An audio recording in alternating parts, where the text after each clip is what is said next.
Ramai wanita kurang tahu bila umur masuk 35 dan 50 ke atas, badan wanita mengalami perubahan. Okey.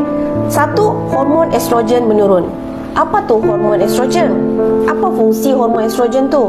Okay, sedikit sebanyak kita kena tahulah apa yang berlaku dalam tubuh badan kita ni, supaya bila fasa menopause tu sampai, kita sudah bersiap sedia, guys. Hendaklah sudah kita kelang kabut, sudahlah kita overthinking, stress. Bila kita stress ni, dia banyak mengundang benda-benda yang menurunkan tahap kesihatan kita sebagai seorang wanita.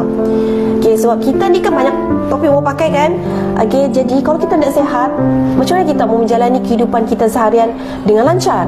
Macam mana kita mau bantu suami? Macam mana kita mau uruskan anak-anak rumah tangga kita, lagi kerja lagi di pejabat, urus lagi bisnes. Semua tu memerlukan ada tenaga di level maksimum, supaya kita boleh uruskan semua tu dengan lebih bagus lagi.